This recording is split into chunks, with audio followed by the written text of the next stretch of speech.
මෙරට ජනප්‍රිය ප්‍රවාහන මාධ්‍ය සැපයුම්කරුවෙකු වන ඩේවිඩ් පීරිස් මෝටර් සමාගම විසින් පසුගියදා බජාජ් පල්සර් මෝටර් සයිකල් මාදිලි 3ක් මෙරට වෙළඳපළට හඳුන්වා දුන්නා.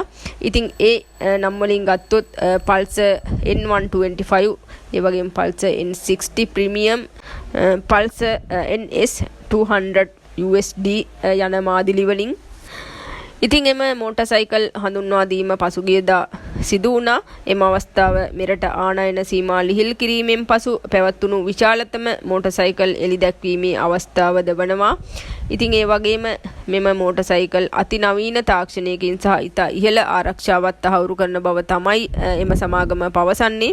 ඉතින් ඒ වගේම මෙරට මෝටර් සයිකල් ධාවකීන්ට සුවිශේෂී අත්දැකීමක් ගෙන දෙන මෝටර් සයිකලයක් ලෙස තමයි ඔවුන් ප්‍රකාශ කරේ.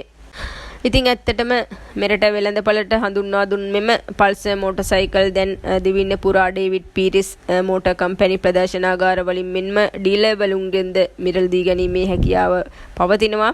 ඉතින් ඒ වගේම 1300කට අධික ඩේවිඩ් පීරිස් මෝටර් කම්පැනි හරහා දවලට මෙම මෝටර් සයිකලේ මිලදී ගැනීමට අවස්ථාව ලැබී තිබෙනවා. ඉතින් තරුණ කාගේ ජනප්‍රිය වාහනයක් තමයි මෝටර් සයිකලය කියන්නේ. ඉතින් ඔයාලටත් මෙම මෝටර් සයිකලය මිලදී ගැනීමේ හැකියාව පවතිනවා ඩේවිඩ් පීරිස් කම්පැනියකට ගියාම. ඉතින් ඒ වගේම මිල ගණන් පිළිබඳ ඔවුන් කිසිදු ප්‍රකාශයක් කළා නැහැ. ඉතින් ඒ ගැන වැඩිදුර තොරතුරු දැනගත් විගස අපි ඔයාලට අරගෙන එන්නම්. අපිව subscribe කරලා තියාගන්න.